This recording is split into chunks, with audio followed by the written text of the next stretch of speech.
ամբողջությամբ այս պատը փակված էր, լուծված էր, ավազ քարեր, այստեղ ենք մաքրել, այն կողմում էլ ենք մաքրել, այն կողմում էլ ենք մի փոքր աշխատանքներ տարել, իհարկե նաև խոլերայի ինչ-որ համաճարակային բաներ կան, որտեղ գոմերում որ ջուր ա լցված, այնտեղ նաև անասուններ կան։ Սատկած անասունները մնացել են դեռ։ Այո, այնտեղ մնացել են, խոսեցինք տերերի հետ, ասացին, որ ներսում մնացել են։ Այդպես նաև օձեր կան, ջրերի մեջ, չգիտենք, եթե ջրի մեջ կա, բնականաբար դուրս էլ կգան, ջուր չունեն այստեղ բնակիչները, ջրի խնդիր ունեն։ Հիմա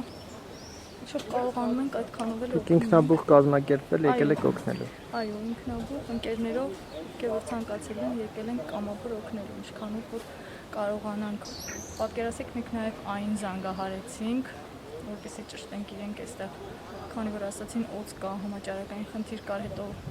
քարերի տեղափոխման եւ այլն, ասացին, որ իրենք չեն կարող այս բանին օգնել, չունեն տեխնիկա, բայց եկե գնացել են։ Բնակիչներին հարցրեցինք, ասացինք եկել են այնից, ասացին այո, եկել են ուղղակի տեսել են, գնացել են, ասել են ոսկի փող ունեք, մտնենք անենք, ասել են չէ չունենք ու գնացել են, այդպես զրուցելու ընթացքում իմացանք։ Ամեն դեպքում ճիշտ կլինի, որպեսզի բոլորը համախմբված ձևով այս հետևանքները վերացնեին։ Նաև բնակիչներից կային ասացին, որ ինչ-որ այդ հանքերի մասում պայթյուն է եղել, զորաբաժության ընթացքում թե ինչ, ձկնաբուծարան է եղել, այդպիսի տվյալներ էլ մեզ հայտնեցին, ինչ-որ խառը իրավիճակն էր։ Խորին շնորհակալությունս կհայտնեմ այս կամավորներին։ Երևի ոչ մեկ իրանց տունս պես ֆիզիկական աշխատանք էր, պետք չէր արել։ Ուղղակի բառեր չեմ գտնի շնորհակալությունս հայտնելու։ Աստված իրանց հետ ինչ կնամ, սեսնեղ պայն։ Ձեզ փոխհատուցում տրվել է, թե ոչ։ Հա, տրվել է, չափը չեմ կարա հիշես պայն։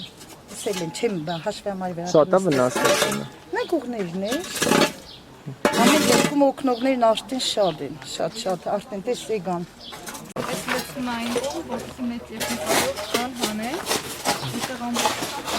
ավազու քարեր, հանում ենք,